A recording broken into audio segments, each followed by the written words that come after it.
Assalamu alaikum. This is Sister Audrey from Virtue Today magazine. I'm here with Brother Nuri, who is the Honorable Minister Louis Farrakhan's representative in Indianapolis. Yes, ma'am. And he did a wonderful presentation today. I just wanted to ask him, and if you could share with the Virtue readers, you mentioned that association breeds assimilation. And what areas of assimilation do you think have affected our view of marriage and of relationships, and some pointers you could give? Well, the biggest side of it is this social law that says that association breeds assimilation, which means that whatever environment you are deposited in for a long period of time, if you don't conquer the environment will conquer you. Meaning if you don't change the environment to make it on the outside look like you do on the inside, whatever is on the outside of you will become you on the inside. And what we have seen since we've been brought to America is we've been westernized and Caucasianized by the wilderness of North America, as the Honorable Elijah Muhammad called it. And what happens in a wilderness that's governed by and occupied by human beings that think like beasts. And why would the Honorable Elijah Muhammad say that? Because a beast functions off of appetite, lust, and desire. The lowest of the beasts is the reptile. And all of the lowest beast is concerned with reptile is food, sex, and shelter. So when you look at the psychology and the kind of choices we make and the motives, how many choices are made in America by black people that are based upon food, shelter, sex, appetite, lust, and desire? Versus the higher mind is the mind of human, and then the mind of God, which would be based on logic, analytical thinking, or by God would be walking by scripture and faith and supreme wisdom. Yes, sir. So because the majority of our decisions seem to be rooted in appetite, lust, desire, food, sex, and shelter, it appears as though that our association with the wilderness of North America has given us a wilderness mentality. Yes, sir. And we've become like human beings that really are human on the outside, but have become savage or animalistic on the inside. Yes, sir. So, in doing so, of course, animals are a lesser intelligence. They don't have the ability to read, they don't have speech, and they don't have something called the will. And lacking speech, will, and the ability to read, they are less spiritually connected. They don't have any spiritual connection. They function off of instinct.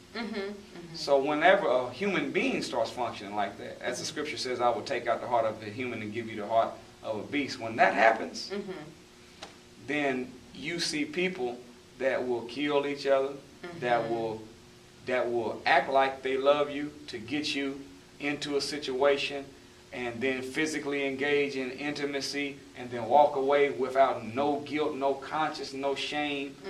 And this is a sign of the savagery and the bestiality that has come from our association with this enemy in the wilderness of North America that is breeding an assimilation, where we've become, in many cases, almost beasts in human form. Excellent explanation. Now, I heard you have a wonderful lecture entitled A Rose from Concrete, and you said it was your wife's, one of her favorite. Could you share a little bit about that analogy of the rose from concrete?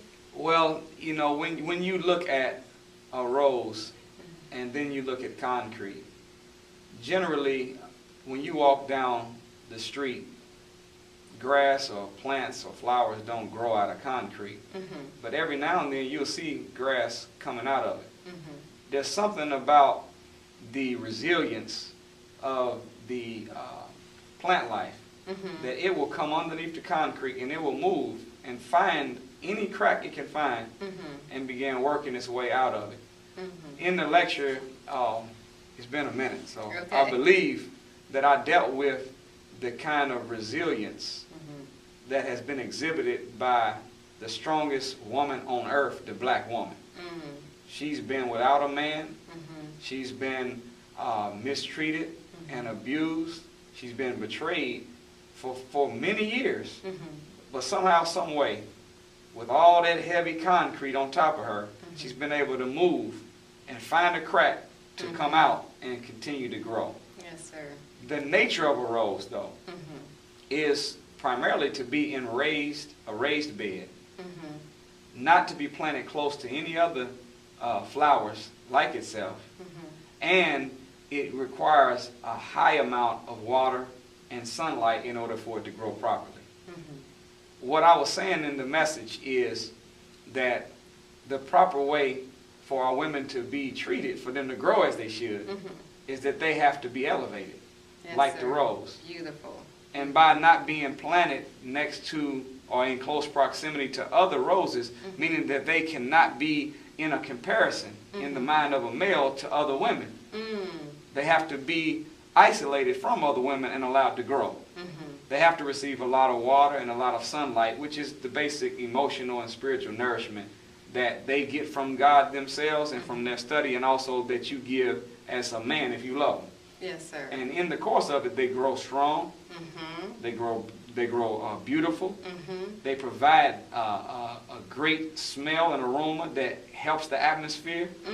And they develop thorns, which if you don't handle them right, when you try to get a rose, and if you don't know how to handle it, you will get stuck. Yes, sir. Yes, sir. And that, to me, represents the proper type of immunity that a woman should have against the madness of a sick-minded man that, for the lack of a better word, is running game.